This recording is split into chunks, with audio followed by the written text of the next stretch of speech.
Bonsoir, fidèles téléspectateurs et téléspectatrices de Frika TV. Bonsoir et bienvenue à cette autre édition de votre émission spéciale politique sur votre télévision panafricaine. En ce jour, nous allons traiter d'une problématique l'une des plus intéressantes qui traite de l'actualité politique dans l'environnement camerounais et pratiquement à l'intérieur comme au sein de sa diaspora.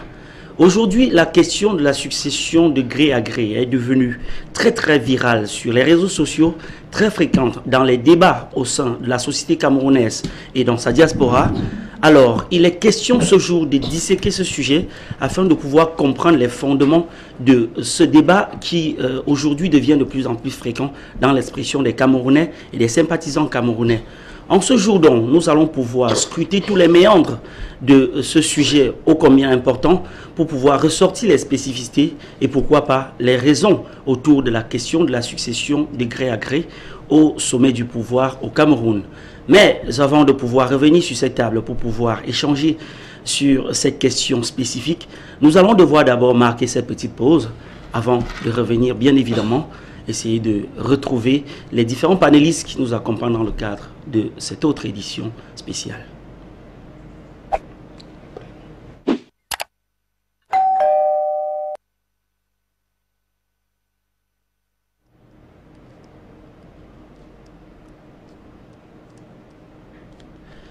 Mesdames et messieurs, téléspectateurs et téléspectatrices de Frika TV, je vous l'ai dit tantôt, nous recevons aujourd'hui deux personnalités. Des personnalités bien nanties, ce sont des personnalités politiques, des cadres politiques bien entendus, qui ont décidé de venir partager leur expérience concernant la question de la succession de gré à gré au Cameroun. Alors, de la gauche vers la droite, je vais d'abord présenter M. Alex Nguepi. Bonjour Alex et bienvenue en ce jour. Bonjour, bonjour aux millions de personnes qui nous suivent une fois de plus en ce jour. Je voudrais rappeler que vous êtes communicant MRC, parti qui a été déclaré officiellement, selon le Conseil constitutionnel, deuxième aux élections présidentielles de 2018.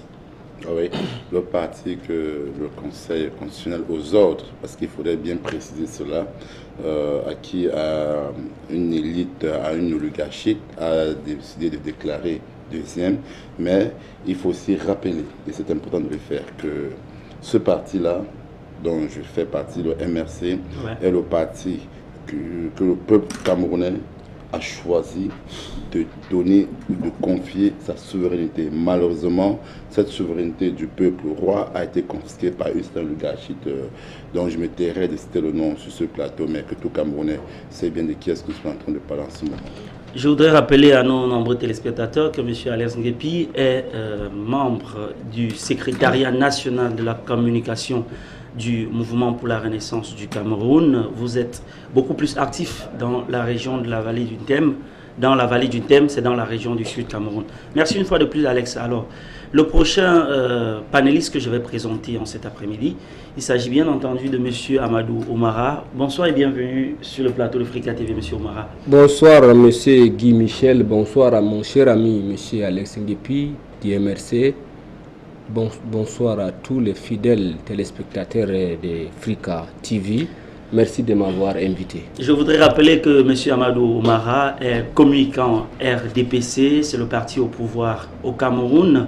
Ce parti donc qui a été déclaré premier parti ou bien vainqueur des élections présidentielles de 2018 et qui certainement aujourd'hui fait la risée d'un certain nombre d'activistes qui voudraient, à travers cette déclaration du non au gré à gré, voir quitter au pouvoir le président Paul Biya. Une fois de plus, bienvenue à Frika TV, M. Omara. Merci beaucoup, M. Guy, et aussi merci de rappeler aux Camerounais, nous tous nous savons que les élections présidentielles de 2018 ont été soldées.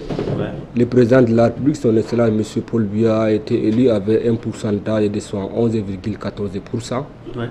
Je pense que l'actualité politique au Cameroun, si Dieu nous prête longue vie, ça sera en 2025. Tout à fait. Et vous-même, vous avez constaté avec moi, il y a eu des élections couplées en février 2020, ouais, à savoir les élections municipales et législatives. Ouais. Ces élections se sont déroulées dans de très bonnes conditions.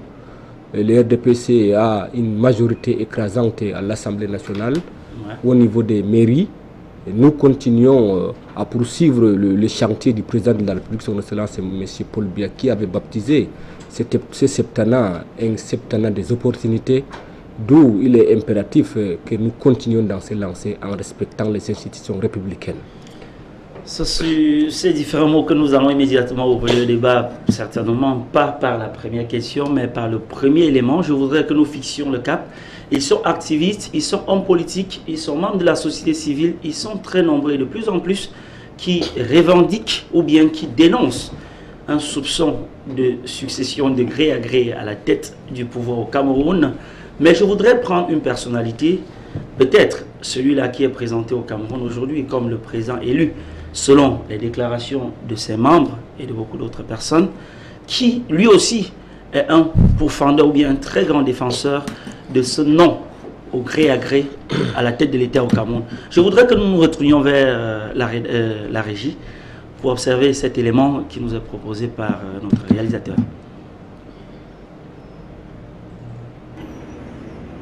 Plongé au cœur de la crise sanitaire mondiale comme tous les autres pays du monde, après avoir participé avec ses pairs du continent à la mise en place du plan de riposte continental et entrepris la matérialisation d'un plan sanitaire sur toute l'étendue du territoire camerounais, le président Paul Biya a entrepris de se concerter avec tous les partenaires internationaux du Cameroun, parmi lesquels la France, dont l'ambassadeur a été reçu ce jeudi 16 avril par le président Paul Biya.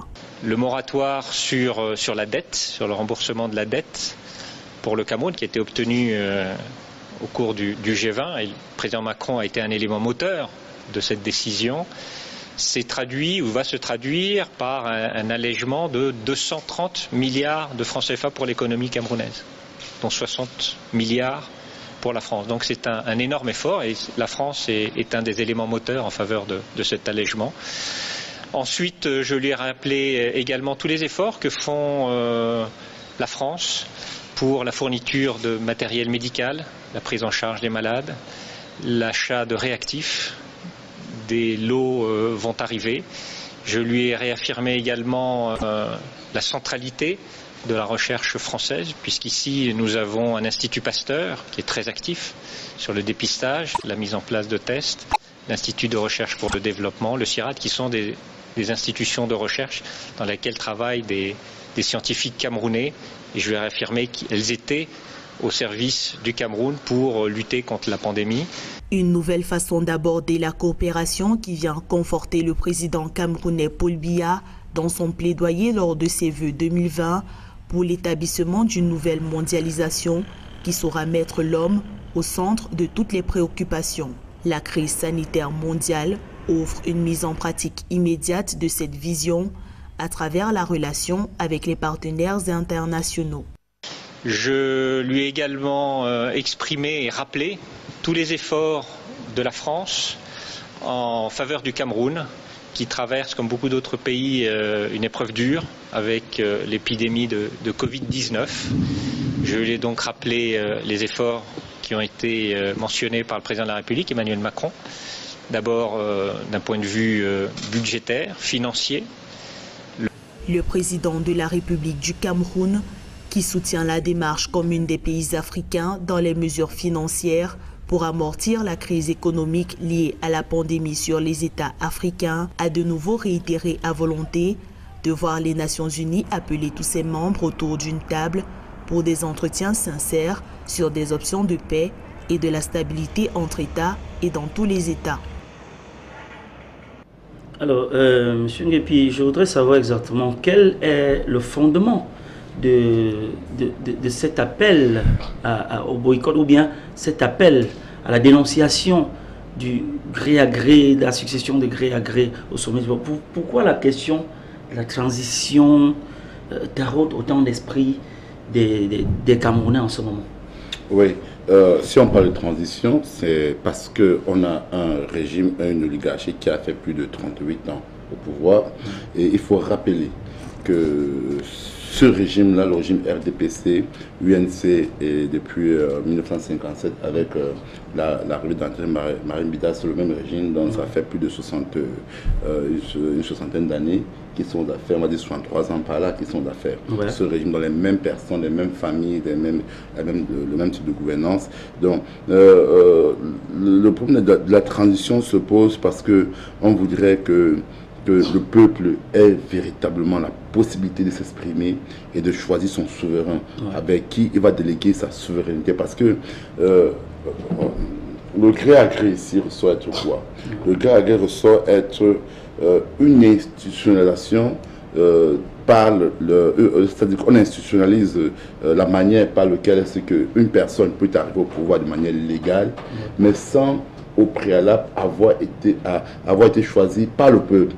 Parce qu'en démocratie, on dit, et même dans la Constitution camerounaise, il est dit que les postes de souveraineté appartiennent au peuple et le peuple le délègue à ses représentants au biais d'une élection. Oui. Donc, et on n'a pas un problème qui est même révision constitutionnelle, car il faut aussi comprendre que la révision constitutionnelle entre dans la flexibilité de la Constitution, car une Constitution ne doit pas être rigide.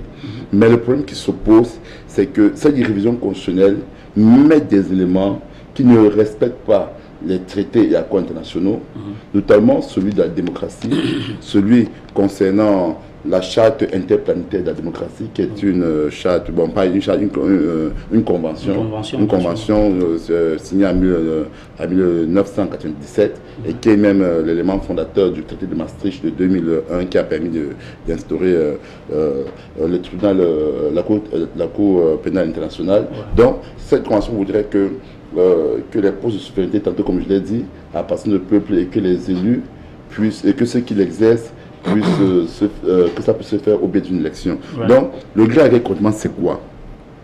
C'est que la Constitution, avec la majorité obèse, que tantôt a fallu se vanter, mon jeune frère Oumarou, du RDPC, que voilà, ils peuvent modifier la Constitution. C'est vrai, ils ont la capacité, mais c'est qu'ils modifient la Constitution, mais ils enlèvent le caractère moral de la Constitution.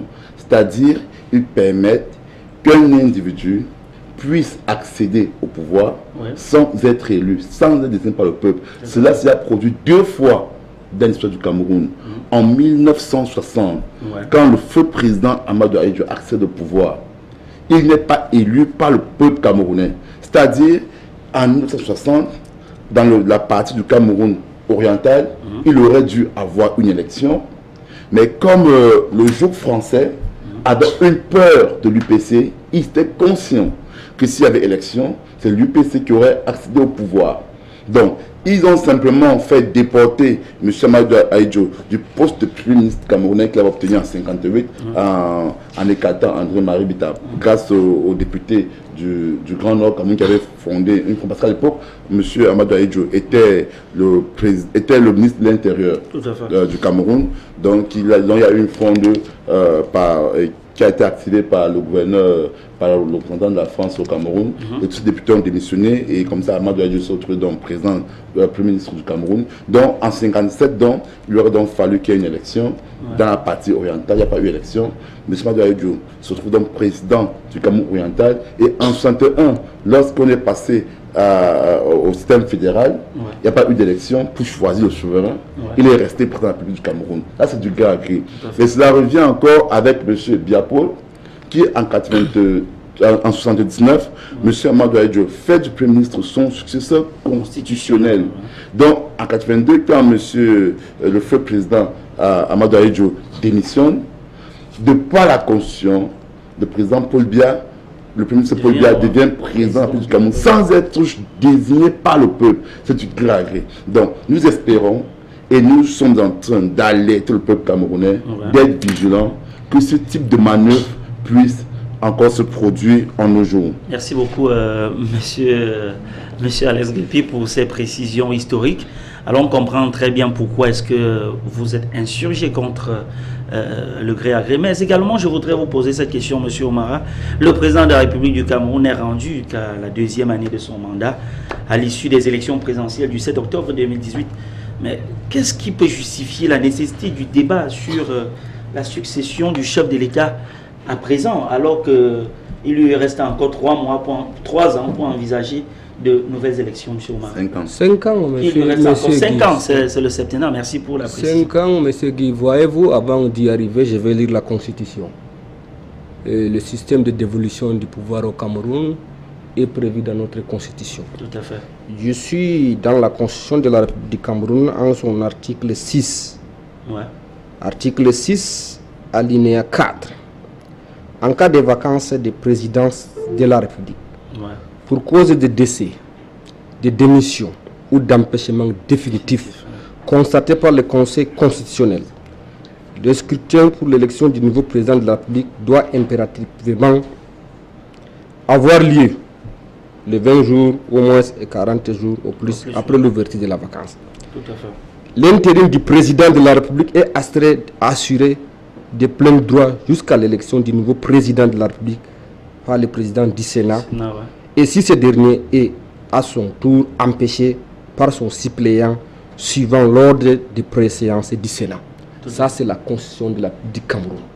Maintenant, on a dit par cause de décès, par cause de démission ou d'empêchement définitif. Le président de la République du Cameroun se situe dans quel cas? Pour le moment, tous les 3 éléments qui ont été prévus par la Constitution ne sont pas à l'ordre du jour au Cameroun. Ouais. Le président de la République, il est vivant. Tu as vu, on l'a montré, il a reçu l'ambassadeur de la République française. Le président de la République est compétent. Le président de la République est aussi capable de gérer le Cameroun. Ouais. D'où vient le terme gré à gré?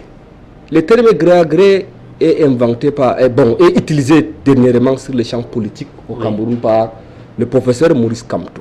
Ouais. Il le dit. Et le professeur Maurice Kamto dit ceci, que ces sessions qui est convoquée à l'Assemblée nationale du Cameroun, comme d'habitude, parce que nous tous nous savons chez nous au Cameroun, il y a 3 sessions parlementaires par an. Il y a la session de mars, celui de juin et celui de novembre. Tout à fait. Pour le moment, les députés sont à l'Assemblée nationale. Aucun point à l'ordre du jour qui est inscrit s'agissant de la révision constitutionnelle, allant dans le sens de l'instauration d'un poste d'un vice-président. Oui. Ce que nous disons au Cameroun, le président Paul Biya lui-même, il avait dit dans l'un de ses interviews que le moment venu, le peuple souverain, maître de son destin, doit choisir de façon libre son président. Ouais. Et les mots Dauphinat ne trouvent pas le bon sens. Au Cameroun, nous ne sommes pas dans ce système de la monarchie et de l'oligarchie. Ça, c'est le président Paul Biya lui-même qui avait dit ça. Maintenant, on se pose les questions. Comme vous avez dit, le président Paul Biya a encore 5 ans de mandat. Ouais.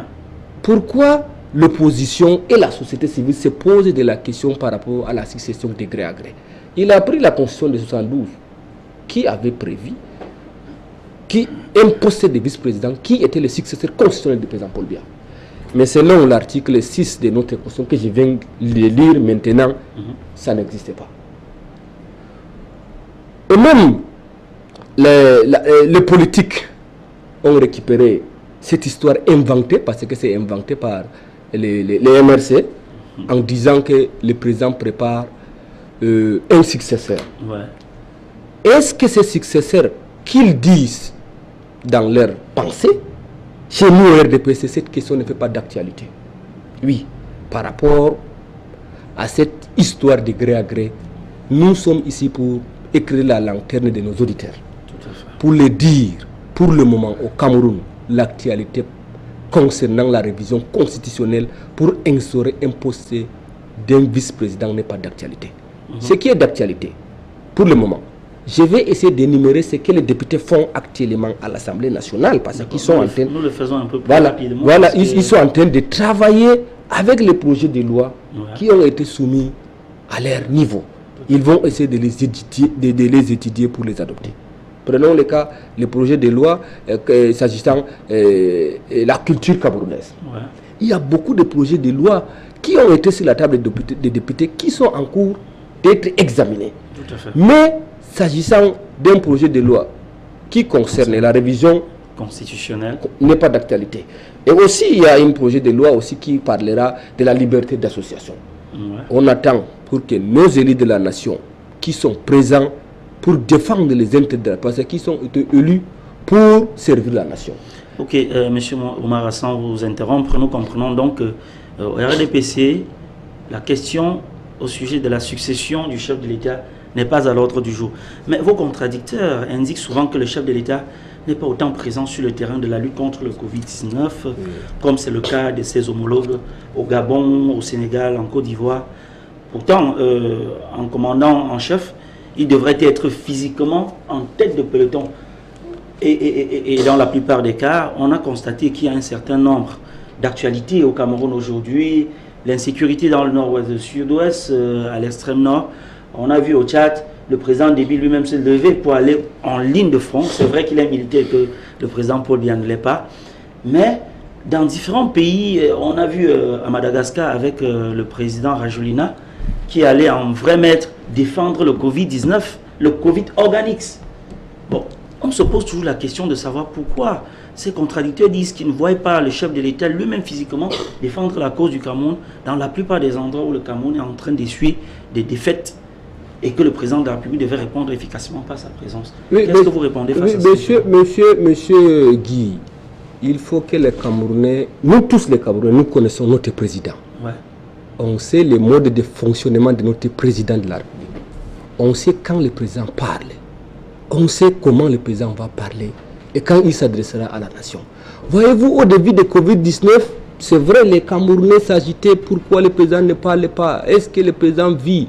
Et même certains militants du MRC même avaient prédit la mort du président. Est-ce qu'il vit? Est-ce qu'il n'est pas là? Mais si on prend les pays dont vous avez cité, où les présidents se sont adressés à leur peuple pendant la période de Covid-19, avec le plan de riposte qui a été mis sur pied au niveau de notre pays, mais notre plan de riposte était très efficace. Même les pays qui ont été confinés, nous avons vu que ça n'a pas, cette solution n'était pas très efficace. Ouais. Je prends le cas du Nigeria. Dans l'état de Lagos, les gens sortaient, ils refusaient d'être confinés. Je prends le cas même de la Côte d'Ivoire. Dans certains pays où il y a eu confinement, ça n'a pas marché. Maintenant, par rapport au silence présidentiel, le président de la République a sa façon de gouverner ce pays pendant 38 ans. Je voudrais quand même préciser, pour honnêteté intellectuelle, le président de la République du Cameroun s'est adressé à la nation le 19 mai 2020, oui, à la veille de la fête nationale qui ne s'est pas tenue à cause de cette crise du coronavirus. Oui. Donc pour dire qu'il ne s'agit pas du silence verbal, mais d'une inaction, le fait que le président n'est pas aussi en ligne de front sur le terrain comme tous les autres. Monsieur Guy, être en ligne de terrain pour vous c'est quoi? Savez-vous, chaque soir, le premier ministre chef du gouvernement rend compte au président de la République l'évolution de la situation de pandémie de Covid dans notre pays? Mais le président de la République a mis sur pied une commission qui est coordonnée par le premier ministre chef du gouvernement. Ouais. Nous tous, nous savons ici au Cameroun, chaque soir, le ministre de la Santé publique, le docteur Manaou Damalachi fait le point de la situation du Covid dans notre pays. Et chaque 2 semaines, le premier ministre chef du gouvernement convoque les ministres. Ouais. Ils font une assise pour évaluer la situation. Mais tout ceci est chapeauté par le président de la République, son Excellence, M. Paul Biya, chef de l'État, ouais, qu'on doit rendre compte chaque soir et il donne de nouvelles directives pour voir comment la situation avance. Et avant même que le président prenne la parole le 19 mai, il s'est adressé à travers son compte tweet pour dire son compte tweet du 17 mars, ouais, au début de la pandémie du siècle. Il a dit aux Camerounais que cette pandémie va impacter notre quotidien, va impacter notre économie. Et voilà ce que nous sommes en train de vivre maintenant. Le président, en tant qu'un visionnaire, il a vu la situation qui prévaut dans le monde entier et il a pris des dispositions pour dire voilà comment le gouvernement va se comporter, voilà les mesures, parce que toutes les mesures qui sont édictées par le gouvernement de la République sont des initiatives du président de la République. Le gouvernement de la République implémente les directives du président de la République, mais Dieu merci, à l'heure où nous sommes, la situation est maîtrisée. D'où les gens comparent le Cameroun avec d'autres pays. Chaque pays a son mode de fonctionnement. Ouais. Et les gens disent que le président est absent. Le président a parlé le 19 mai. Oui. Le président reçoit les responsables des missions diplomatiques pour parler des dossiers importants concernant la République. Ok, je pense que c'est... Mais le président est présent. Oui, d'accord, merci beaucoup. Je pense que c'est sur ce que nous allons devoir encore nous retourner vers M. Nguepi, le représentant du MRC sur ce plateau. Mais, M. Nguepi, concrètement, la communication gouvernementale telle que nous l'écoutons des propos de M. Oumara, présent d'un président de la République qui travaille par intermédiaire de ses collaborateurs et qui assure correctement le gouvernail ou bien le déplacement du bateau, lutte contre le Covid, lutte contre l'insécurité dans toutes les régions du Cameroun, ainsi de suite, tout ce qui a comme fléau dans le Cameroun. Qu'est-ce que vous répondez face à ça, monsieur? Non, je ne vais pas forcément répondre à ce qu'il a dit là, parce que les Camerounais ont tellement fait débat dessus. Les Camerounais savent très bien que M. Biapol est absent. Hein, il est absent sur le combat sur la Covid-19. Mais je voudrais, si vous me permettez... Il y a eu des dons du chef de l'État. Non, des dons, c'est ça que je dis. Je pourrais revenir bien dessus, si vous me permettez, mais il a des choses en premier lieu concernant le Gré qui m'a frustré. Il a lu un certain article de la Constitution camerounaise, c'est vrai. Ouais. Sur l'article, mais il a oublié aussi de dire que il y a aussi d'autres articles de la Constitution camerounaise qui dit que l'article 64 par exemple, qui dit qu'aucune procédure de révision ne peut être tenue si elle porte atteinte à la forme république, à l'unité et à l'intégrité territoriale de l'État et aux principes démocratiques qui régissent la République. Ouais. Le principe démocratique. Et on dit encore en article 65 que le préambule fait partie intégrante de la Constitution. Absolument, bien sûr. Je vais en revenir sur le Gré pour bien le réitérer. Ouais. Hein. Et je suis déjà assez content qu'il ait dit qu'il n'y a aucun projet de révision constitutionnelle visant à instaurer un poste de vice-président. C'est une bonne chose de l'apprendre. Ouais. Donc, nous sommes d'accord que si M. Oumarou qui est présent, s'il arrivait qu'il y ait une révision constitutionnelle qui viserait à créer un poste de vice-président qui pourrait être élu, j'espère qu'il serait le premier à dénoncer.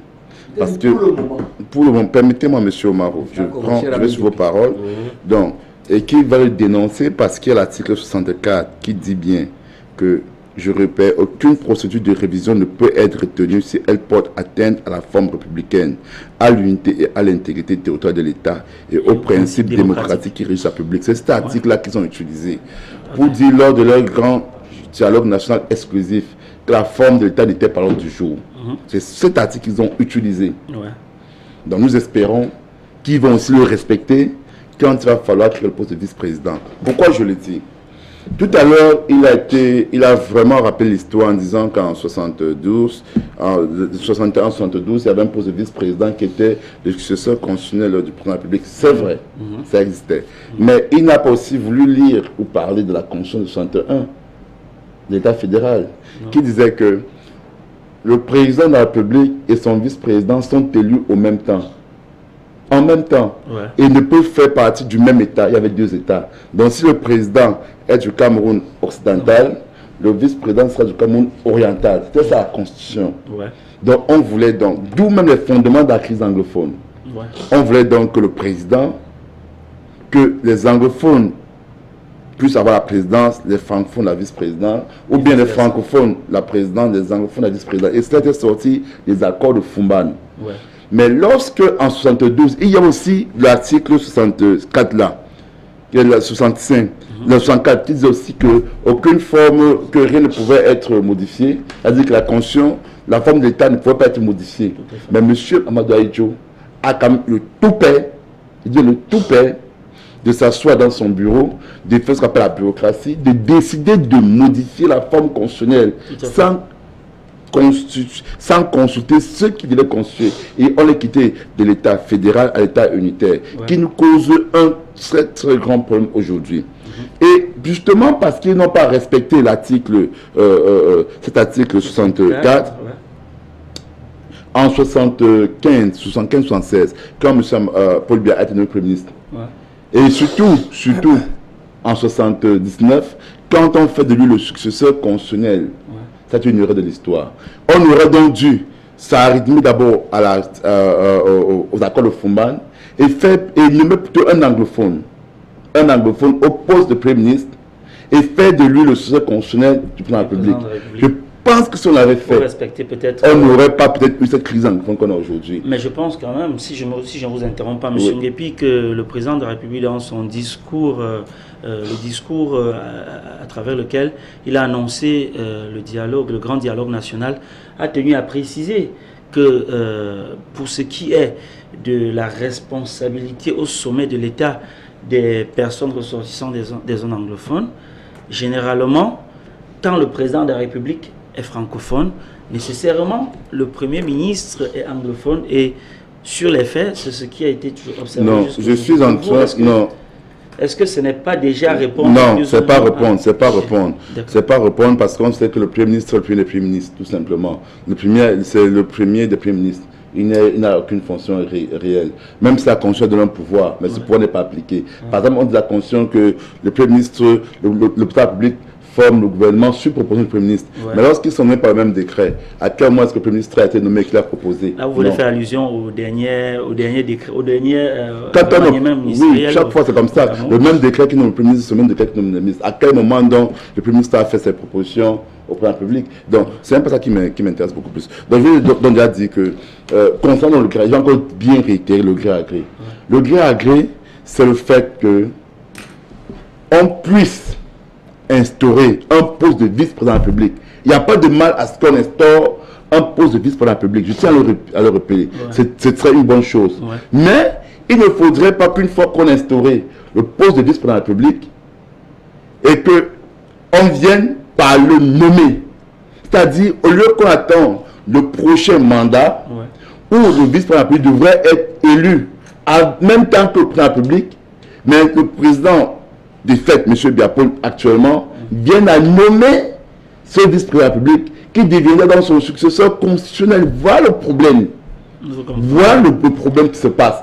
Et c'est pour ça qu'il faut bien expliquer ça aux téléspectateurs. Maintenant, je tiens aussi à dire, si ils n'ont pas encore introduit le gré à gré, c'est parce que le peuple camerounais est vigilant, parce qu'on a une position vigilante, parce que les lanceurs d'alerte sont en train d'informer et nous suivons ça de très près. Et il est donc urgent d'informer le peuple camerounais, de leur dire, de leur rappeler, si jamais on commence par vouloir introduire un poste de président de la République, de vice-président de la République, il faille que le peuple prenne ses responsabilités, parce qu'il tient à dire que il y a deux formes de pouvoir. Il y a le pouvoir originaire.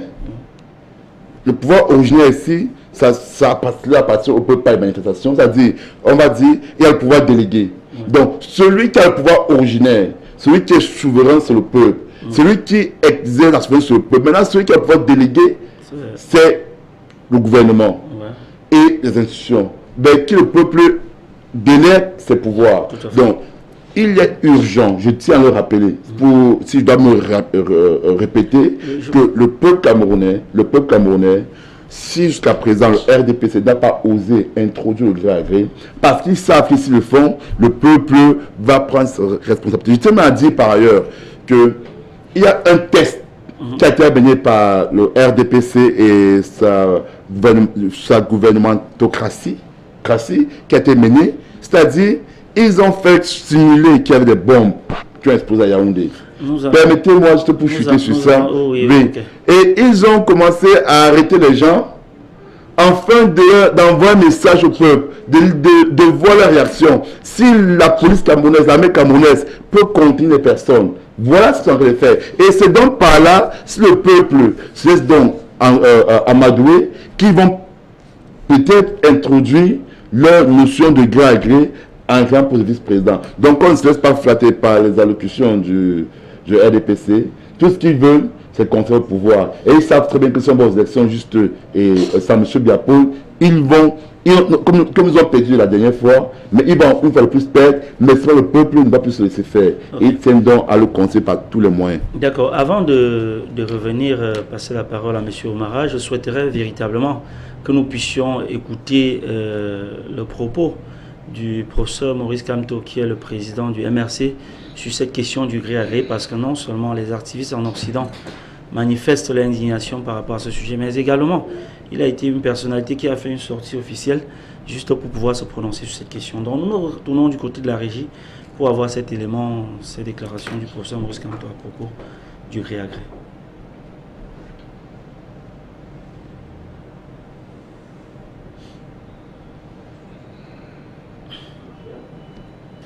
Peut-être l'élément, on va devoir l'avoir plutôt après.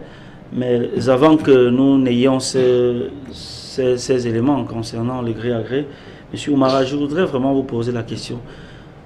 Est-ce qu'aujourd'hui, vu la configuration même, bon ok, nous retournons à la régie pour avoir ces déclarations du professeur Maurice Kamto par rapport au gré à gré au Cameroun.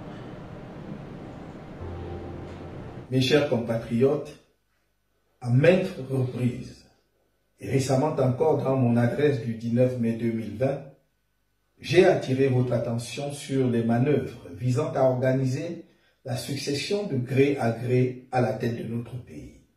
Je puis vous dire aujourd'hui que les choses se précisent. Les artisans du gré à gré sont plus que jamais à l'œuvre. Par ce biais, ils veulent accélérer le cours de l'histoire à leur fin, au mépris de toutes les règles démocratiques de dévolution du pouvoir et des souffrances du peuple camerounais, je voulais dire de vos souffrances. Qu'il soit clair pour tous, nous n'accepterons jamais aucune forme de succession de gré à gré à la tête de l'État. Nous nous dresserons contre toute manipulation, même constitutionnelle, tendant à l'accession à la fonction suprême par des moyens autres qu'électifs.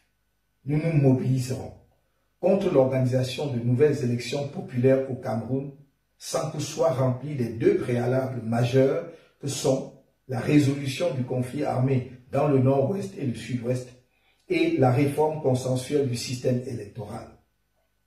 Rien, ni aucune circonstance politique, même exceptionnelle, ne pourra être invoqué pour organiser de nouvelles élections sans le respect de ces deux préalables.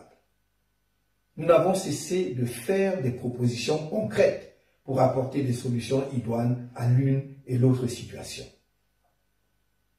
Mes chers compatriotes, comme vous le savez, à l'issue de l'élection présidentielle du 7 octobre 2018, le Conseil constitutionnel a porté un coup dur à la démocratie camerounaise en déclarant vainqueur un candidat qui n'avait pas réuni la majorité de suffrages dans les urnes.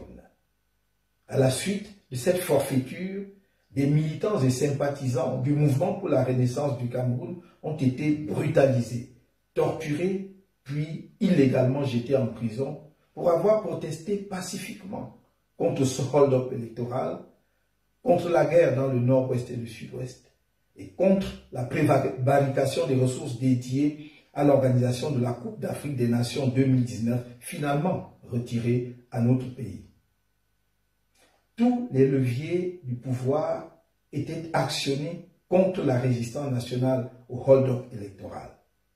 Qu'il s'agisse de la police, de la gendarmerie, de l'administration territoriale, des médias publics et même de la justice supposée être l'ultime recours du citoyen.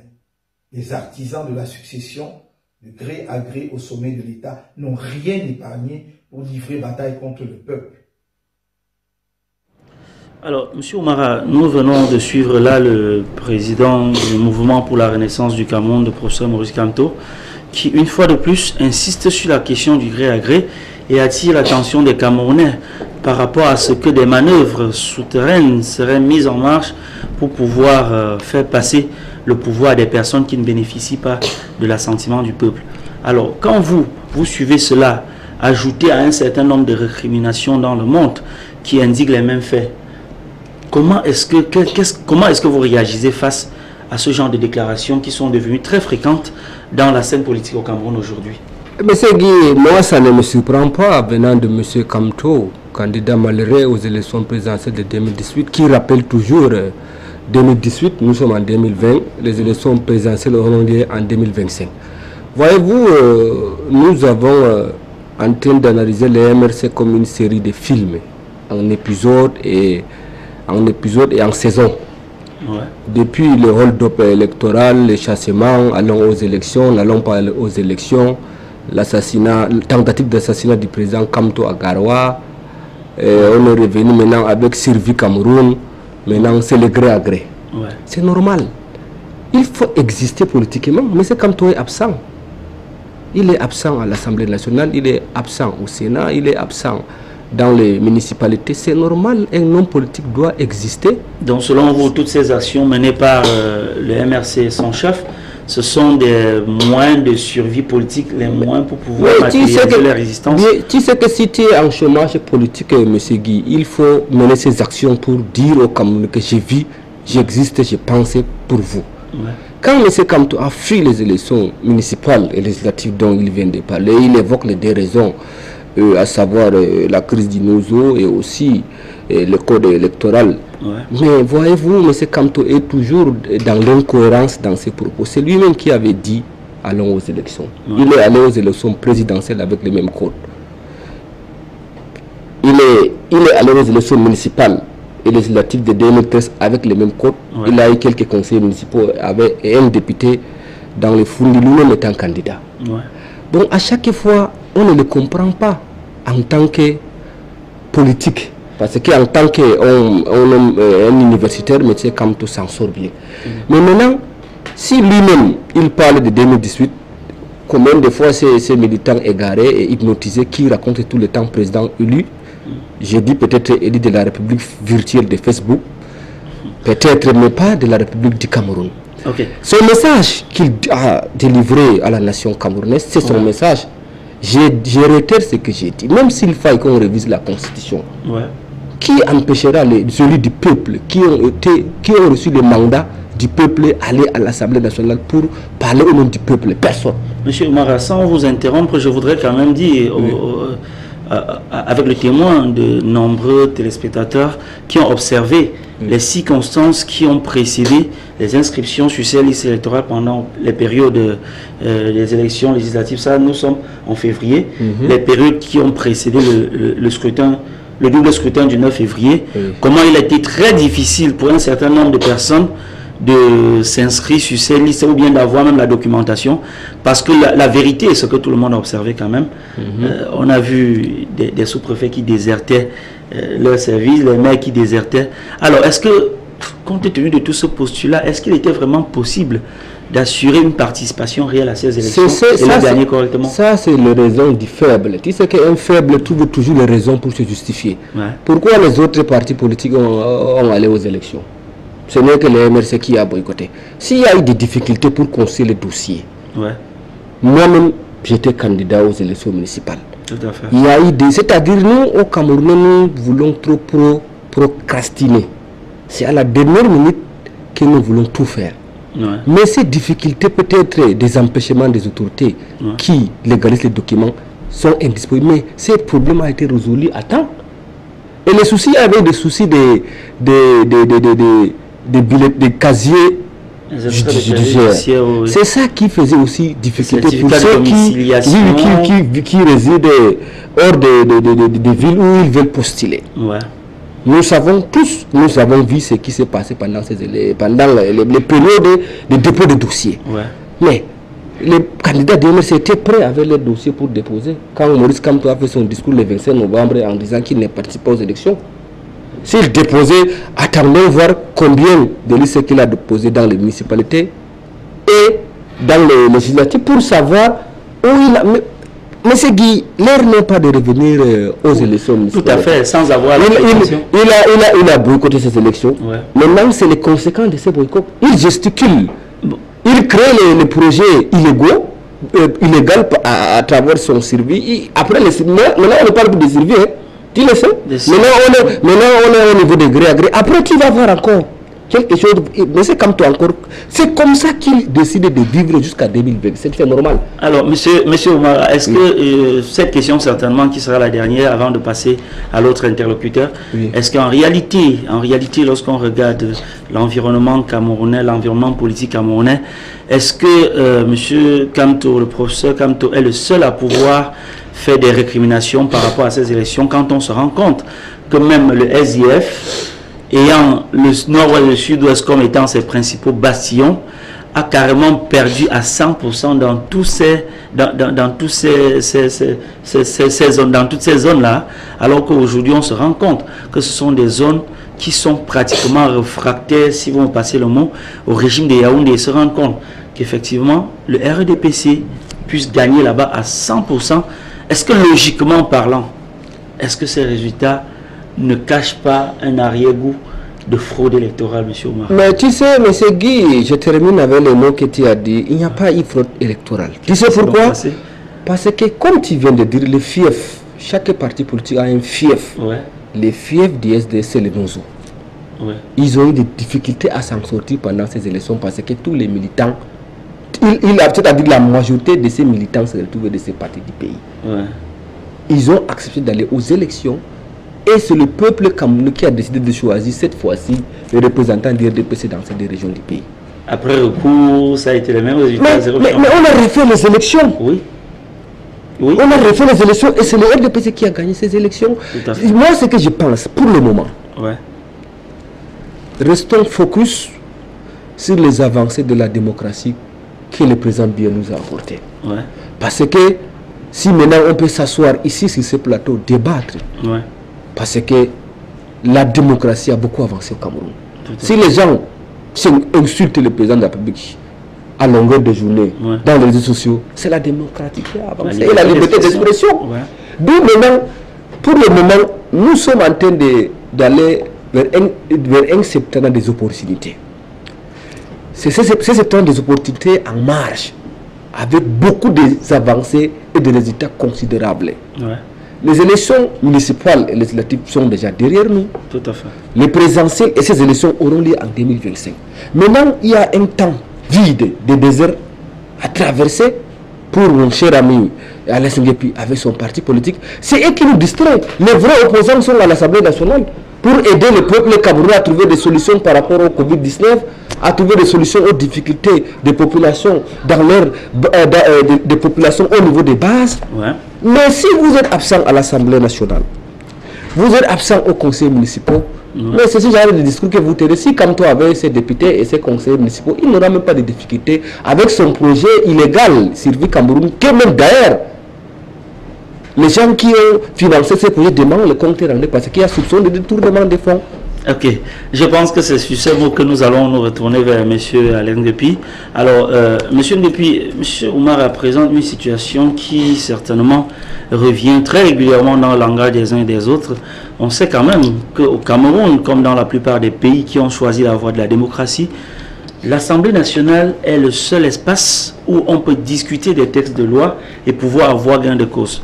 Alors, si aujourd'hui il est question que l'on puisse envisager une certaine révision constitutionnelle ou bien toute autre initiative, est-ce que la voix du MRC pourra véritablement compter au moment où le parti du professeur Maurice Kamto ne se trouve pas dans les institutions, que ce soit l'Assemblée nationale ou bien dans les municipalités, M. Ngepi? Oui, je suis d'abord à dire et à réitérer. Ouais. La première institution dans un État, c'est l'institution populaire, c'est le peuple qui l'incarne. La toute première institution. Les autres sont des institutions déléguées. Ouais. Et la vie d'un parti politique ne se limite pas à être représenté à l'Assemblée nationale. Par ailleurs, permettez-moi justement de dire que certes, l'Assemblée vote des lois, mais l'Assemblée n'est pas le seul, la seule organe qui peut modifier la Constitution ou qui peut voter sur la modification de la Constitution. Il y a le référendum pour ça gouverne. Il n'y a pas que les députés. Notre Constitution aussi prévoit que ça puisse se faire par le référendum. Et quand tu nous fais comprendre que la vraie opposition se trouve à l'Assemblée, quand vous avez lu le règlement de l'Assemblée nationale, l'opposition camerounaise a 14 députés, c'est-à-dire le PCN5, le SIF5, l'UDC 4, l'opposition camerounaise. Ils sont même incapables. Tu as oublié l'INDPF. L'opposition camerounaise. Tu ne parles pas de partis alliés à l'opposition. Oui, c'est ça. D'accord, vas-y, mon cher ami Alex. Donc, ces partis qui se disent de l'opposition, qui ont en apparence, ne sont pas alliés à la majorité présidentielle. Donc, l'INDP qui est en cité est allié à la majorité présidentielle, ce n'est pas l'opposition. Donc, ceux qu'on peut identifier comme opposition, ils ont 14 députés. Ceux-là sont incapables d'avoir un groupe parlementaire déjà. Un groupe parlementaire, il faut avoir 15 députés. Et pour introduire, quand on a 14 députés, ils sont même incapables de faire passer une proposition de loi. Parce que la loi doit aller au niveau de la conférence des présidents. Pour être représenté là-bas, il faut être président ou vice-président. Aucun parmi eux n'est ni président ni vice-président pour défendre ce projet de loi. Il faut être président d'une commission, il faut être président d'un groupe parlementaire. Aucun parmi eux n'est président d'un groupe parlementaire. Dites-moi, comment vont-ils faire pour défendre une proposition de loi au niveau de la Chambre des présidents à l'Assemblée nationale? Ils ne peuvent pas. Parce qu'aucun parmi eux n'est président d'un groupe parlementaire. C'est là-bas que les propositions sont reçues, discutées, et par la suite sont envoyées dans les commissions ad hoc, les commissions qui peuvent utiliser cette proposition de loi. Donc lorsqu'une proposition de loi ne peut même pas franchir, ne peut même pas être défendue dans la Chambre des présidents, comment est-ce qu'on dit que la vraie opposition est là-bas? Non, avec 14 députés, vous allez chercher votre argent pour nourrir vos enfants, vos frères et sœurs, pour donner un peu de moyens à votre parti politique. Voilà la réalité. Ils ne peuvent même d'ailleurs pas, je tiens à le rappeler, empêcher qu'un projet de loi puisse passer à l'Assemblée sans qu'il y ait débat. C'est-à-dire, dans les tests réglementaires de l'Assemblée nationale, on dit que le gouvernement peut introduire, après que le projet de loi soit allé dans les différentes commissions compétentes, on peut dire on va voter ce projet de loi sans débat. On l'inscrit dans le tableau à l'Assemblée nationale, et quand c'est inscrit là-bas, c'est pendant 2 heures. Donc il faut que 16 députés puissent recueillir, dire nous voulions que cela soit débattu à l'Assemblée. Ils peuvent parler donc 14. Et si les 16 là ont fait la requête, le gouvernement peut encore dire nous mettons le veto, on veut un vote sans débat. Là maintenant il faut avoir 30 députés, 30, pour que vous imposez qu'il y ait débat. Donc l'opposition camerounaise n'est même pas en mesure. Si le RDPC aujourd'hui décidait qu'il y ait une proposition, un projet de loi sur l'amendement constitutionnel du Cameroun, l'opposition, et qu'il décidait qu'on ne doit même pas débattre de ça à l'Assemblée nationale, ça va passer parce que l'opposition qui dit tant, qui est représentée pour débattre, ne peut même pas empêcher qu'il y ait une révision sans débat. Maintenant, sur la révision constitutionnelle proprement dite, comment est-ce que l'Assemblée vote? Quand un projet de loi est introduit à l'Assemblée nationale, parce que je fais candidat pour député à l'Assemblée nationale, et nous avons eu à travailler dessus. Mais quand vous vous savez que je suis fait dans ce ping-pong-là, ne me cherchez pas à me distraire. De grâce. Donc, je suis donc dans l'Assemblée pour parler dans l'Assemblée nationale qui veut tant. J'étais candidat pour député à l'Assemblée nationale. Et c'est donc à l'ONU faire comprendre. Il faut parler de l'Assemblée pour dire que l'opposition ne représente rien là-bas. Et c'est pour ça qu'ils ne sont pas là à l'Assemblée.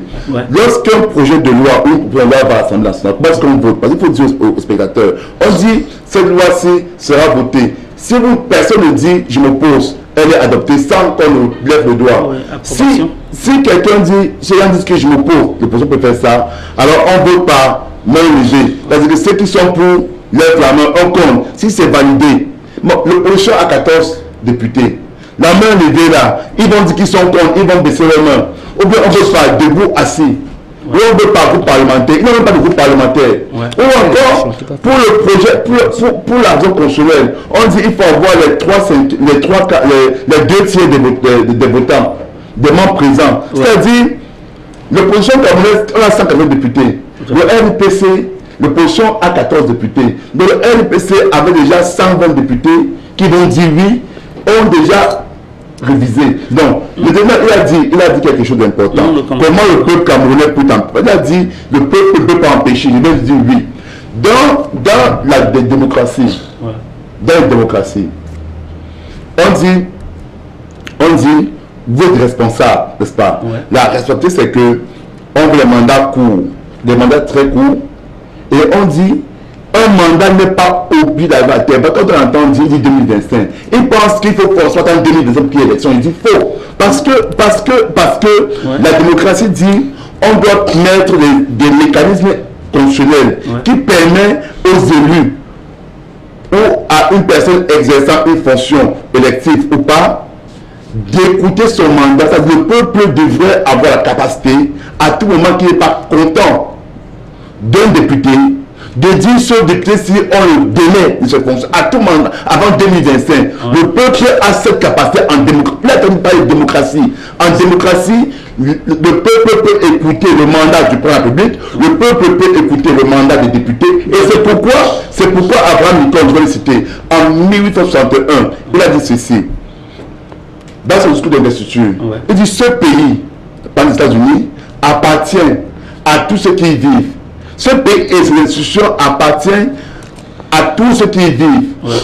Lorsque le peuple ne sera pas content de son gouvernement, il pourra le modifier, le gouvernement, par le biais constitutionnel. Quand par le biais constitutionnel, ce sont les élections, c'est la constitution.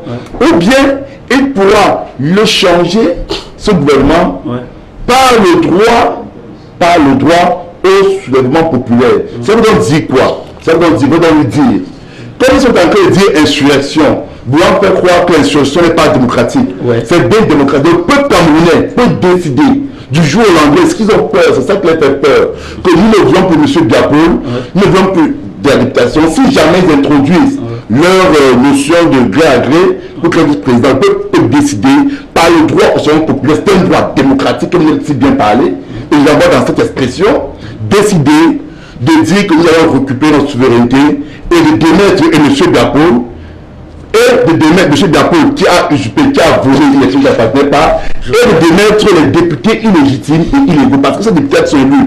Ils ont eu, ils ont eu moins de 29%. Là, vous faites allusion au taux de participation. Donné par l'Union africaine. Et on est conscient que ces députés ont été mal élus.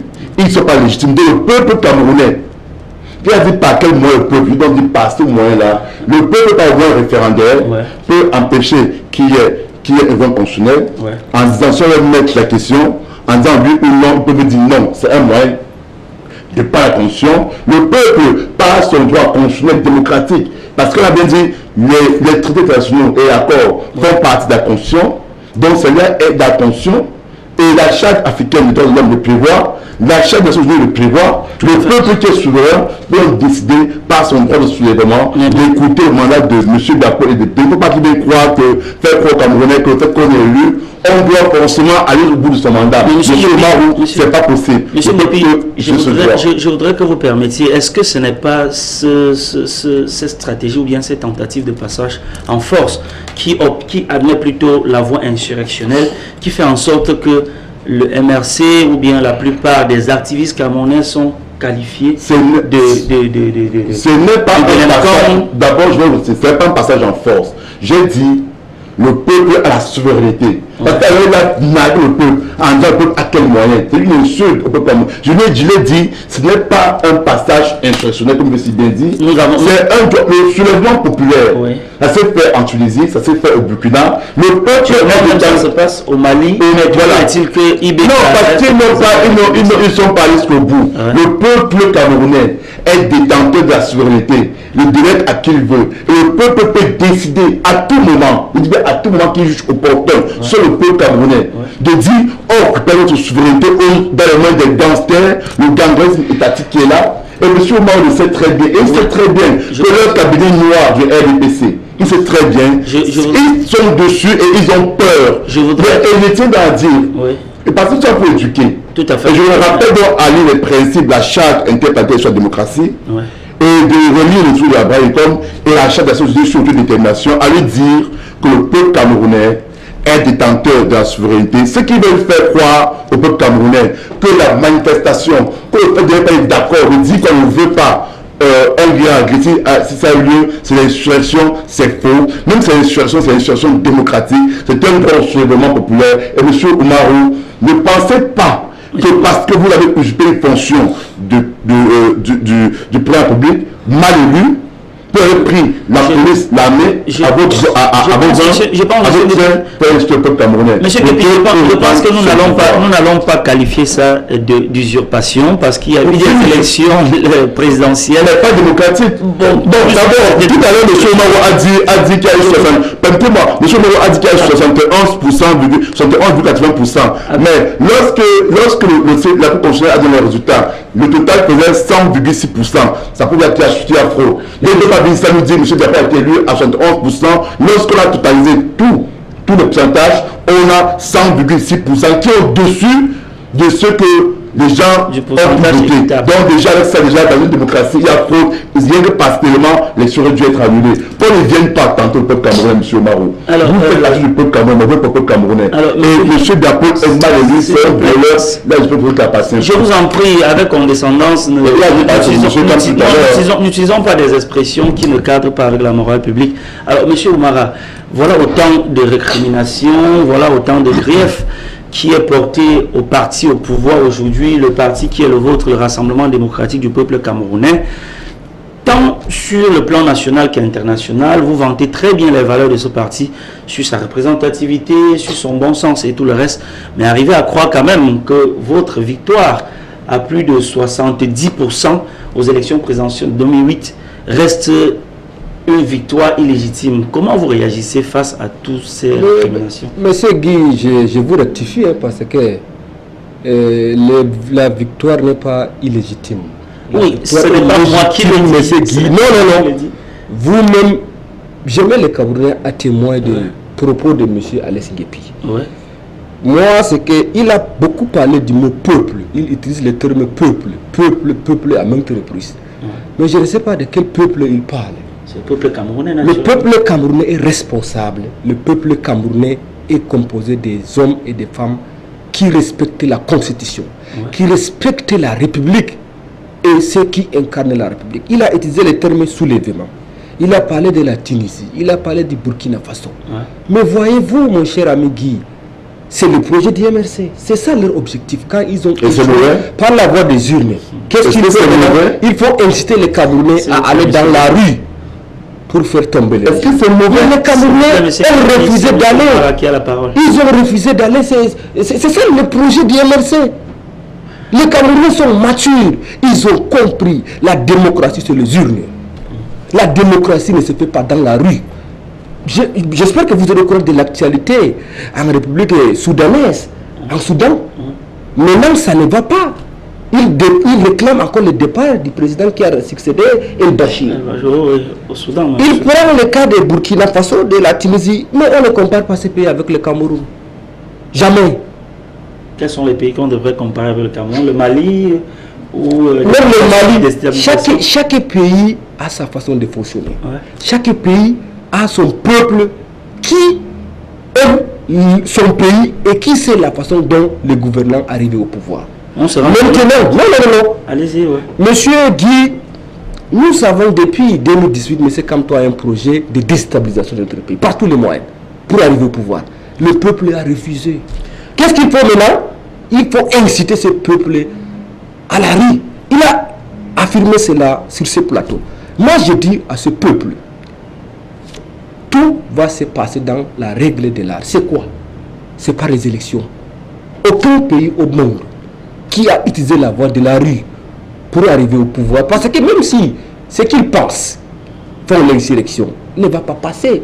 Ce projet ne prospère pas parce que les Camerounais ont déjà compris c'est un projet maléfique pour nuire à leur paix et leur paisibilité. Les Camerounais sont en paix dans leur pays. J'ai dit ceci, il a parlé de soit 11,14%, c'est vrai. Le président Bobé a été élu avec ses scores considérables. Quand il était candidat, il n'a pas été choisi par le peuple camerounais. L'actualité au Cameroun concernant les élections, je réitère ce que j'ai dit, ça sera en 2025. Il a parlé les référendums. Mais les référendums, c'est la voix du peuple, comme il a dit. C'est parce que soit les députés qui sont à l'Assemblée nationale ont été élus par le peuple. Ils représentent le peuple et ils peuvent décider au nom du peuple. Mais même maintenant, le projet qui fait polémique au sein du MRC, s'il faille par hasard que ce projet soit déposé à l'Assemblée nationale, mais je ne pense pas que qui peut empêcher ce projet d'être le peuple et validé. Il a parlé de quel peuple? C'est le peuple du Facebook, parce qu'il parlait du peuple du Facebook. Je voudrais aussi qui n'est même pas responsable, qui face à l'ordre du journée a insulté les Camerounais. C'est de ce peuple que Kamto et avec les activistes qui sont logés dans certains pays, dont l'objectif est de tenir l'image du Cameroun. Nous n'accepterons jamais le peuple camerounais est responsable. Il est souverain et maître de son destin. C'est ce peuple qui a confié un mandat au président Paul Biya. Ce peuple a confié un mandat aux députés et aux élus municipaux qui sont en train d'exercer leurs fonctions au nom du peuple. Maintenant, les absents dans les scènes de décision sont là pour inciter le peuple de la rue en les confrontant avec les forces de maintien de l'ordre. Parce que la rue a été mise, la rue c'est pour circuler. Il y a une petite espace qui a été réservé pour les piétons. Mais si les individus mal intentionnés veulent bloquer les Camerounais à faufiler librement, mais ils se heurteront à la rigueur de la loi. Ok, mais monsieur Oumara, je voudrais quand même faire présenter cette figure qui certainement, à mon sens, pourrait peut-être contredire ou bien contrarier la figure que vous présentez. Alors au Cameroun, on s'est rendu compte que la plupart des manifestations, en prenant d'abord compte du fait que les revendications ou bien le droit de grève est un droit reconnu par la Constitution, on s'est quand même rendu compte que la plupart des manifestations au Cameroun sont très et parfois violentées ou bien violemment réprimées par les forces de maintien de l'ordre. Mais dans d'autres pays, les pays occidentaux, on s'est quand même rendu compte que la plupart de ces manifestations sont plus ou moins encadrées par les forces de loi. Je prends naturellement le dernier cas qui a eu lieu le 26 juin devant l'Assemblée nationale de France pour pouvoir effectivement exiger le départ du président Paul Biya. Bon, je ne sais pas, quand vous parlez du peuple, vous faites allusion à qui? La diaspora camerounaise ne fait pas partie du peuple camerounais à laquelle vous faites allusion. Le départ du président Paul Biya, ça se passe au Cameroun. Par les Camerounais qui vont voter si le président Paul Biya reste où il va partir du président. S'il vous plaît, monsieur. Attends, je vais arriver. Et le peuple camerounais a décidé en 2018. Paul Biya est là, il a encore 5 ans de mandat. Si les voyous veulent tenir l'image du Cameroun à l'étranger, ils ne sont pas les premiers à le faire. Il y a quand même... Ils vont se fatiguer d'aller devant l'Assemblée nationale française à chanter non au gré. Ce sont les manipulés du MRC. Ils continuent leur projet. Ce projet ne peut pas prospérer, monsieur Guy. C'est de ça qu'il est question. C'est le même genre. Ici, c'est difficile parce que au Cameroun, le système de manifestation est déclaratif. Et le sous-préfet est le juge de l'opportunité de l'événement qu'il faut manifester ou pas. S'il y a les individus infiltrés dans les manifestations pour ternir ou pour semer du désordre, mais on ne peut pas autoriser ces manifestations. Oui. Peut-être en France, ces individus quand même qui veulent faire le désordre, parce que là même c'est un désordre, ils font même honte au Cameroun, monsieur Guy. Ils font honte au Cameroun parce que moi je les invite, même les Français même se moquent d'eux. Même les Français, toute la diaspora qui est en France se moque de ces Camerounais-là. On a vu l'activiste Calibri Calibro se rapprocher du président Macron et d'obtenir de lui un échange très fructueux avec des déclarations qui fusaient à peu près le ridicule. Est-ce que vous croyez que ça, ce sont des actes? Mais c'était une mise en scène. On a démantelé ces mises en scène. Il a été bien positionné. Il y a même des gars qui ont facilité. Parce que les salons d'agriculture en France, c'est un événement très important. Tout à fait. Avec tous les dispositifs sécuritaires, ce n'est pas évident. Et même le même jour, le président français a refusé d'écouter l'activiste qui était dans les groupes Gilets jaunes. Oui. Mais voyez-vous, il faut que les Camerounais comprennent une seule chose. Il y a de la manipulation de tout ce qui se passe dans la diaspora. Alors, quand vous dites mise en scène, vous faites allusion à qui? Qui a fait la mise en scène? C'est le président. Pourquoi Calibri a énuméré les montres et autres qui sont en prison? Il avait dit, le président, il avait donné 2 semaines, mais pourquoi ils ne sont pas libérés alors? Pourquoi il avait dit qu'il devait appeler le président Paul Biya, il a donné un timing pour les libérer. Pourquoi ils sont en prison jusqu'à présent? Mon cher ami M. Guy, le Cameroun, c'est un État souverain. Oui. C'est le peuple camerounais, maître de son destin, qui a confié le pouvoir au président Paul Biya. Tout à fait. Nous ne recevons l'injonction de qui que ce soit. La justice est en train de faire son travail. Les responsabilités seront établies et ils seront sanctionnés les moments opportuns. D'où maintenant, tout ce que nous leur disons, il ne faut pas qu'ils cèdent aux sirènes de la déstabilisation. Parce que je pense que c'est le ministre de l'administration territoriale qui avait dit les propriétaires des œufs n'ont pas besoin de la bagarre. Nous avons nos œufs. Si nos œufs se cassent, nous aurons des difficultés encore à avoir les œufs. Nous nous rappelons encore très bien de cette déclaration célèbre du président Atangandji, le ministre camerounais de l'administration territoriale, qui précisait, pour vous répéter, monsieur Oumara, que sachez bien que celui qui vend les œufs ne cherche pas les problèmes. C'était une façon très très sage de mettre en garde toute personne qui s'obstine à pouvoir tenir des langages déplacés. Alors, je vous pose cette question, monsieur Ngopi. Alors, bientôt 40 ans à la tête de la magistrature suprême, pour vous, le président Paul Biya devrait-il passer la main pour une nouvelle gestion du pouvoir, ou alors est-ce qu'il devrait poursuivre sa mission afin de consolider les acquis de sa longue et grande expérience politique telle que nous l'avons suivi dans son dernier slogan ou bien pendant les élections présidentielles? Oui, M. Biya, Paul, on l'a fait depuis 62. Depuis 62, ce monsieur vit au détriment des Camerounais. Il ne paye qu'une facture d'électricité. Je ne sais même pas si c'est conduit, je ne sais même pas. Comment vous faites pour le savoir? Je ne sais pas, mais parce qu'il a trouvé depuis 62 un chauffeur. C'est un détail. C'est un détail, c'est une réalité. Ouais. Donc, il dépend des Camerounais. Le Cameroun, nos papas, nos ancêtres qui étaient des planteurs, des cultivateurs, là on voit à l'école. Le Cameroun, nous on a trouvé une bourse. Ouais. Et quand il est venu, comme on avait une licence en 61, en 62, il a été incorporé dans l'administration camerounaise, la haute administration camerounaise. Ouais. Et aujourd'hui, ce monsieur, à cause de lui, on a des milliers de Camerounais qui meurent au Nozo, plus de 12 000 Camerounais. Monsieur Ndipi, avant que vous ne continuiez, je ne vous interromps pas, est-ce que l'article 2 de toute nomination dans notre République ne précise-t-il pas que l'intéressé aura droit aux avantages de toute nature prévus par la réglementation? Je ne peux pas parler de cela. Quand on a coronavirus là-bas, il va donner 1 million Camerounais, 40 francs par Camerounais. S'il avait enlevé l'article 2 là, et que l'agent a reversé ça pour le combattre au corona. Permettez-moi s'il vous plaît. Permettez-moi. On pourra revenir là-dessus. Donc il va enlever ça contre le coronavirus. Donc on a dit ce monsieur, depuis 40 ans, et depuis 37 ans qu'il est venu aux affaires, qu'il est président public, à cause de lui, les milliers de Camerounais sont tués au Nozo. Et il a un certain âge, 87 ans révolu. Donc il serait urgent, il serait important que ce monsieur laisse le pouvoir, qu'il parte du pouvoir. Et s'il ne part pas, il faudrait que le peuple camerounais prenne ses responsabilités, le chasse du pouvoir. Maintenant, l'expression peut être forte, c'est la réalité. Maintenant, je tiens à dire, il y a ce qu'on appelle Homo soviéticus. Hein? C'est une expression latine qui veut parler de la souveraineté civilisationnelle.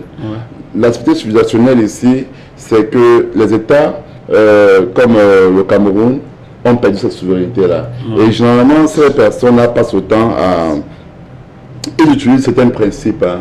Ils utilisent l'anglais. Il a dit qu'ils vont promouvoir les juges incompétents. Hein. Il y a un juge incompétent. Ils vont mettre sur pied, ils vont faire de la religion une institution étatique. Ils vont mettre le tribalisme devant la scène.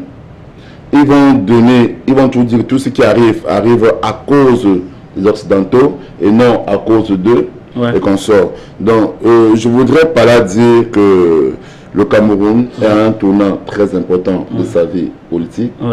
Et les Camerounais devraient apprendre et connaître que personne ne viendra les aider à s'émanciper, à se libérer. Tout ce que le RDPC raconte là, c'est parce qu'ils sont aux abois. Parce que depuis plus des années 2000, c'est la première fois qu'on a véritablement un parti d'opposition, des Camerounais qui ont compris l'urgence de passer à autre chose et qui s'opposent véritablement au régime sans rien entendre d'eux. Et le RDPC, qui a toujours utilisé le vol, le banditisme, la corruption pour se maintenir au pouvoir, ne peut pas corrompre ces Camerounais-là. Et ils sont mal à l'aise. Donc, j'appelle une fois de plus la responsabilité de tous les Camerounais qui comprennent très bien, que M. Oumar comprend tout ceci. Quand on a arrêté les avocats au Nozo, on les a fouettés, on les a jetés en prison. Ils ont tous des discours en disant les enfants vont faire quoi. Aujourd'hui, ce sont les francophones qui se plaignent de la malgouvernance. Et on dit attention, ordre électoral, ils font le même discours. On se rappelle, je ne peux pas de comparer. que comparer, quand ça a voulu modifier la constitution Burkina Faso, on lui a des gens ont dit attention, les gens vont dans la rue, il a dit non, je maîtrise le peuple. On se rappelle de Ben Ali qui a été élu à 92%, mais qui 2 ans plus tard a été chassé par le peuple tunisien. Il faudrait, quand on est jeune, qu'on ne reste pas là à se gangériser, à penser que parce qu'on a l'armée, on a la police sur ses ordres et que le peuple camerounais n'est pas un peuple peureux. Les anglophones qui font partie de ce peuple-là vous ont déjà envoyé un message fort. Au lieu que vous tirez les conséquences, parce qu'ils vous ont envoyé un message fort, vous l'avez refusé, vous avez fait le déni de les écouter.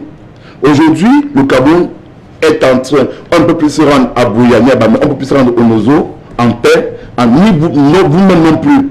Vous êtes incapable d'y aller, ni votre président. Aujourd'hui, ce sont les francophones qui vous disent attention, on fonce dans la bine. Au lieu que vous tirez conscient, au lieu que vous appelez les partis politiques, la société civile, les Camerounais, qu'on assied sur une table et qu'on arrange les choses, vous dites M. Biapo a été élu, le peuple a choisi. Quel peuple a choisi? L'élection où, d'après vos résultats, sur 25 000 Camerounais, M. Biapo, selon vous, avec la fraude, a gagné avec 2,5 millions. Qu'est-ce que 2,5 millions va représenter sur 25 000 Camerounais? Je vais dire, vous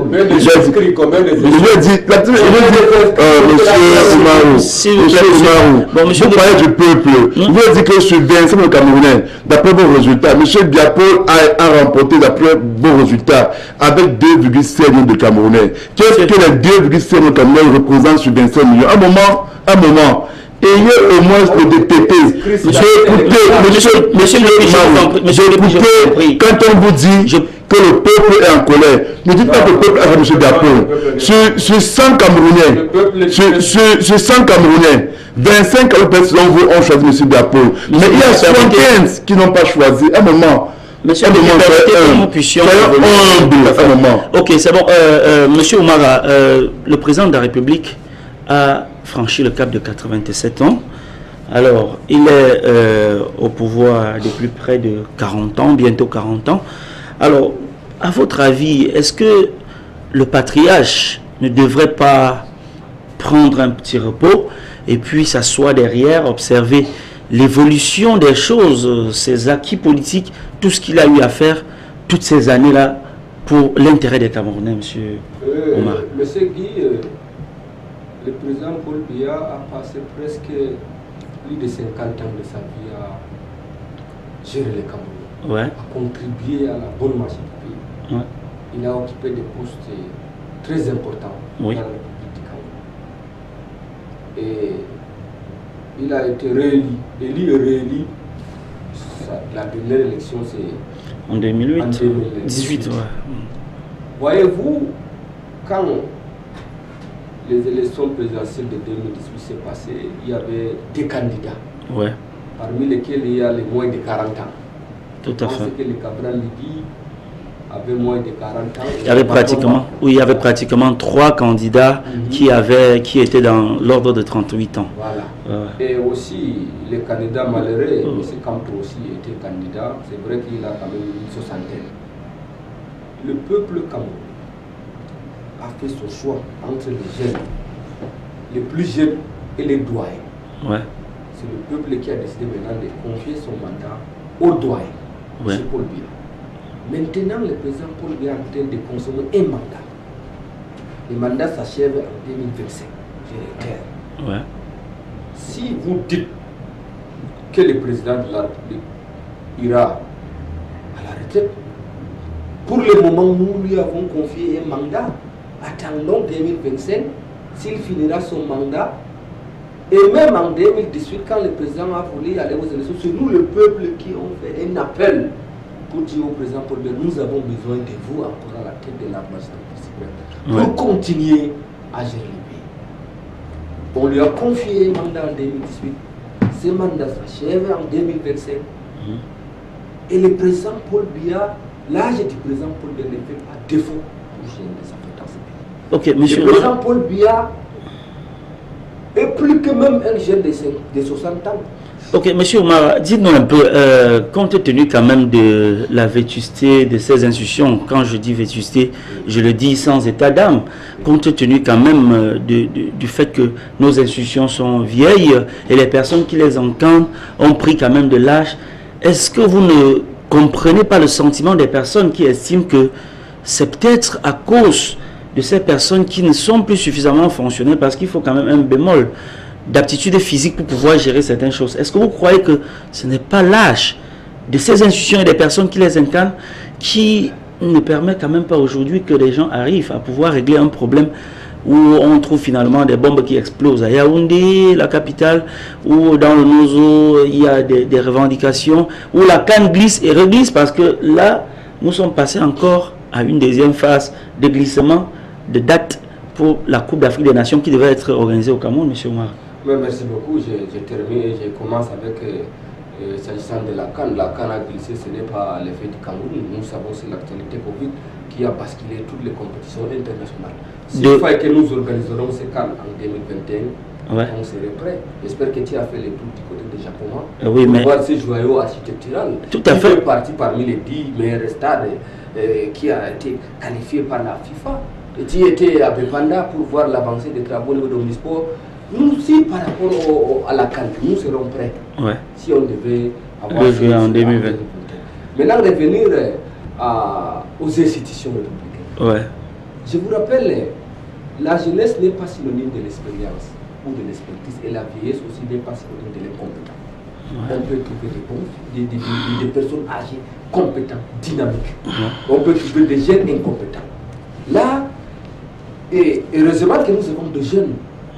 Savez-vous que dans le gouvernement de M. il y a des jeunes? Savez-vous qu'il y a au sein du RDPC, quand on a eu ces élections, il y a des députés de moins de 35 ans, il y a des maires de moins de 30 ans. C'est l'avancée de la démocratie. D'ailleurs que le jeune maire de Manfé, qui malheureusement a été assassiné par les activistes, pratiquement à 35 ans, à la fleur de l'âge. Et même les candidats de l'élection présidentielle de 2000, il y avait des jeunes, comme nous venons de le dire. Ils ont le pourcentage. Et maintenant, s'il vous plaît, c'est le peuple qui décide à qui confier la responsabilité du pays. S'il peut gérer le pays, l'âge ne fait pas défaut. Ok, je pense que nous sommes en train, nous avons pratiquement égrené d'autres menus supplémentaires par rapport au temps qui nous a été imparti sur ce plateau. Juste en quelques secondes, monsieur Nguepi, je voudrais vous poser la question en tant qu'observateur de la scène politique au Cameroun. Qu'est-ce que vous proposez, en quelques mots seulement, pour que ce Cameroun, qui traverse une véritable zone de turbulence, en dépit de quelques appréciations du camp d'en face, puisse vraiment surfer sur les vagues et que nous puissions retrouver ce précis d'antan pour notre pays tant aimé? Oui, je vais dire au peuple camerounais, je m'adresse à vous. Le régime Biapol, depuis 1982, use de tous les moyens pour vous opprimer. Monsieur Amari Douaïdjo, bien que le feu pour Amari Douaïdjo, qu'on va peut-être dire qu'il avait commis des crimes de sang, mais il n'a pas commis des crimes économiques. C'est un socialiste, il avait une vision sociale du Cameroun. Monsieur Biapol, en plus des crimes économiques, commet des crimes de sang. Il tue les Camerounais aux eaux. Et le RDPC est arrivé à bout. Ils n'ont plus rien à proposer au peuple camerounais. Vous devez donc comprendre. La seule alternative aujourd'hui, c'est l'opposition camerounaise. Si je vous dis que c'est le MRC, c'est de bons combats, mais je vous dis c'est l'opposition camerounaise, vous devez prendre à cœur vos responsabilités. Ils sont aujourd'hui en train de faire la reconstruction du Nozo. Dans le cadre de charge du dialogue national exclusif, la reconstruction était à la dernière étape de leurs choses. Je tiens donc à dire, s'ils sont donc à la dernière étape de leurs choses et que les gens continuent à mourir au Nozo, une guerre que M. Biapol a créée, c'est M. Biapol qui a créé la guerre du Nozo, c'est lui qui tue les Camerounais au Nozo.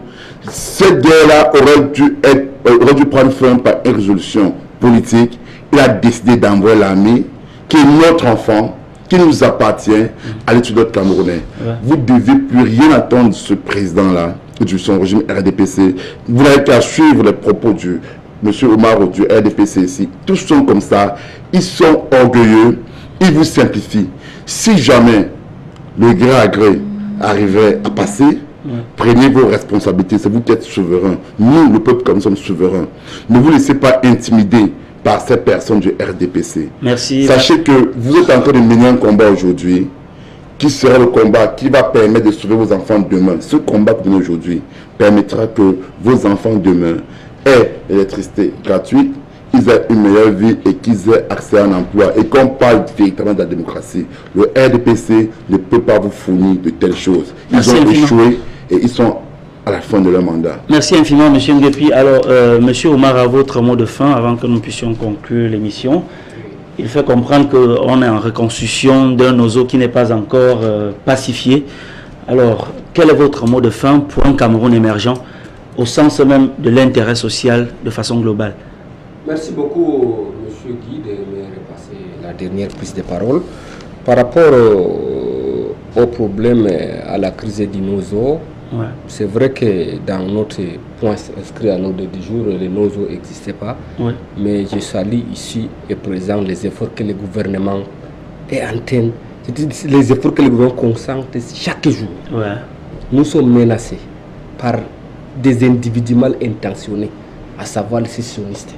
Ils décapitent, ils immolent, ils tuent de façon atroce le peuple camerounais de ses côtés. Le problème de nos eaux, il y a eu 3 courants de pensée au départ. S'il vous plaît, juste des propositions. Il y avait les sécessionnistes, ceux qui prennent la sécession, c'est du fédéralisme et c'est de la décentralisation accélérée. Il y a eu des grands dialogues nationaux et c'est la décentralisation accélérée qui a été validée. Et maintenant, par rapport aux retombées du grand dialogue, Maurice Kamto a bénéficié de ces retombées du grand dialogue. Il a vu les jours. Maintenant, par rapport à la reconstruction, ce n'est pas toutes les 2 régions qui sont en guerre comme les gens pensent. C'est des zones un peu reculées qui ont toujours ces foyers de tension. Mais le ministre Paul Tasson est sur le terrain avec son équipe pour aller rencontrer ces jeunes qui sont encore en brousse en leur disant laissez les armes, laissez de tuer vos frères, revenez dans le CDDR pour qu'on vous réinsère socialement. Par rapport aux constructions de nos zones, on va reconstruire les zones qui sont encore pacifiées. Ça fera l'objet d'un autre débat dans le cadre de cette émission. Merci beaucoup. Mais pour l'instant, je voudrais que nous puissions conclure l'émission par vos propositions dans le sens de l'amélioration des conditions de vie des Camerounais en ce moment. Pour le moment, ce que nous disons aux Camerounais, les Camerounais restent calmes, il ne faut pas qu'ils cèdent à la sirène de déstabilisation. Merci infiniment. Maurice Kamto a un projet machiavélique pour déstabiliser ces pays. Ne l'écoutons pas. Merci infiniment. Les élections, c'est en 2025. Mesdames et messieurs, chers téléspectateurs et téléspectatrices, nous sommes rendus au terme donc, de cette autre édition spéciale politique sur votre télévision panafricaine Africa TV.